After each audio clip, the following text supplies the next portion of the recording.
first of all, I want to thank you for spending time with us today, but I want to ask you a little bit about this car. Can you tell us a little bit about how you acquired it? I ran into a guy at the Jefferson Car Show and Swap Meet in Jefferson, Wisconsin, who fell in love with a 57 Corvette that we had on display there.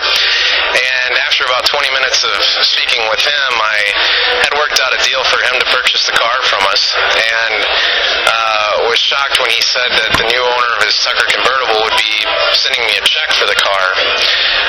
I'd never heard of a Tucker Convertible besides one that was made out of a Corvair frame and fiberglass body panels, so I asked him if that was the car he was referring to, and he said absolutely not.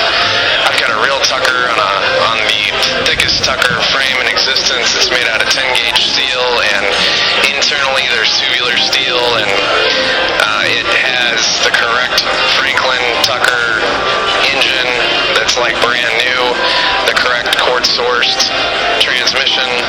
It's all metal, stuff like that was really impressive and intriguing to me. So I talked to him more, and he invited my staff and I out to come take a look at the car, and we did. And when we got there, we were just, it was just amazing. I can't even think of a good word to describe it, because it was like something you would read about, these barn finds, and that's what it was. It was sitting in his garage in pieces, and it was stamped number 57 in a number of different places, and we measured the frame, and it was thicker than any other Tucker frame we had ever seen, and he had a letter from a former Tucker Corporation accountant that talked about the car, specifically being a convertible, and he showed us the book, The Indomitable Tin Goose, that talks about number 57 being in the, I would call it the design, I think it's the experimental or design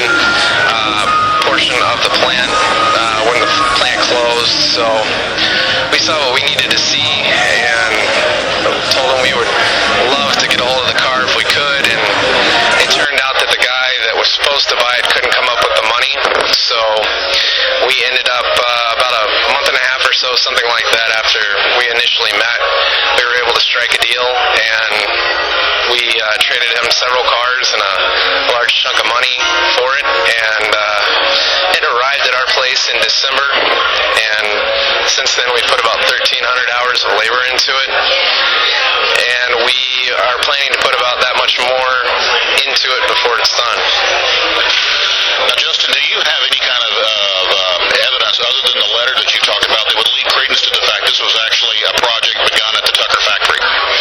Well, other than the letter and the book and the stampings, I would say that there is a Tucker Topics, which is a newsletter that the Tucker Automobile Club of America puts out from June of 1994, June or July of 1994, that talks about number 57 being the convertible.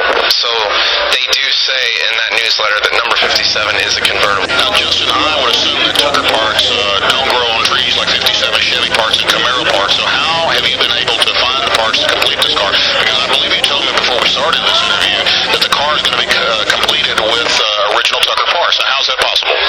Well, that's the good thing about this car. We went and saw it, and the guy just had an unbelievable collection of parts. When we went and picked it up, we filled up two 28-foot enclosed trailers with parts. So for the build of this car, we haven't really had to find any parts. I mean, we've had to fabricate some panels in the rear portion of the car, but actually going out and finding parts, we haven't had to do any of that. Now, at what stage of completion was the car when you bought it? I mean, was it just a cowl, or what did you get? When we got it, the doors were there. They were lengthened at the factory from what we were told. The fenders were there. The hood was there. All four of the fenders were there, I should say. The deck lid was there. Obviously, the frame was there. The wheels were there. The hubcaps. Pretty much everything was there. It's easier to say what wasn't there than what was there. So you got an awful lot of stuff with the car. Now, Justin, at the risk of sounding a little bit rude, I've read a lot of the things that are on the message boards, and there seems to be, well, obviously the car's generated a lot of buzz, probably more buzz than anything that I've seen in my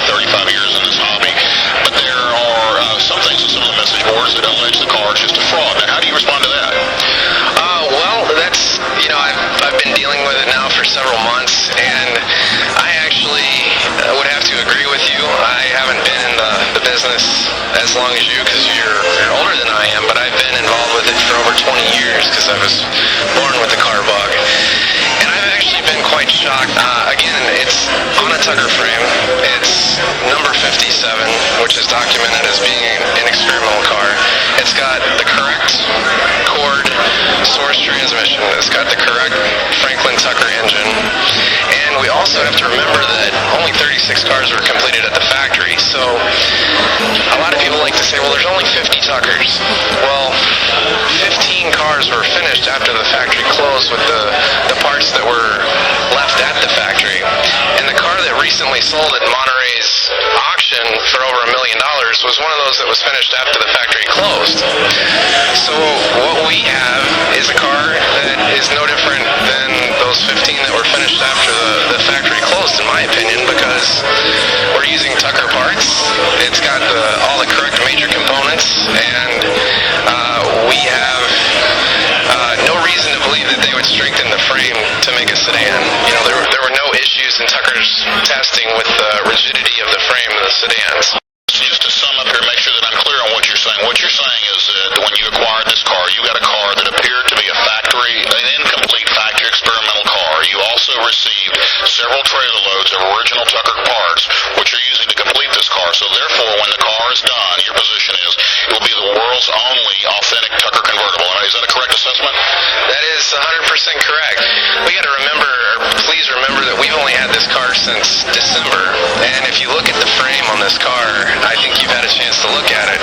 It would probably take 6 to 8 months to even begin to get anywhere in making a frame like that. You know, so you are correct. We got the car in the condition I described it. The doors were the same way then that they are now. The frame is the same way now that it was then.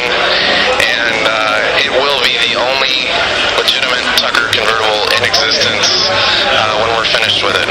Well, and you did point out several things on the car, and I have to admit that it's very compelling to me. It would be very difficult for me to conceive of some of the things that you've shown me on the car being done anywhere outside of a factory or a factory experimental department. And we feel almost gifted to be able to see the thing. Well, I will say this. I've been observing you throughout the weekend, and I've seen that you've drawn large crowds, and I do know that, without naming names, I've seen some very, very high-profile collectors that have been by to talk to you about the Tucker. So I'm just kind of reading between the lines here, and I'm surmising that you expect that when the car finally sells, it will sell for a world record price? That would not surprise me at all. We have to remember in the hobby that it's more about preserving history, but, you know, we'd be ecstatic for it to set a world record for an American-made car or a car in general, but it's definitely that kind of a car. As I said earlier, I was born with the car bug, to be next to these cars and do everything I can to make sure that they're restored instead of crushed at the junkyard. Well, Justin, I appreciate you talking to us, and I certainly appreciate the large amount of time that you spent with me showing me details of the car, and I hope you will allow us to continue to follow your progress as you work towards completion of the car. It looks like to me that you guys are getting within a reasonable amount of time for completion. So when do you think the car will actually be a completed running, driving automobile? Well, I've met quite a few people this weekend who have asked me that question, and no one seems to believe me when I say this because it's typical for these things to take years to do. But we are shooting for June, the end of June.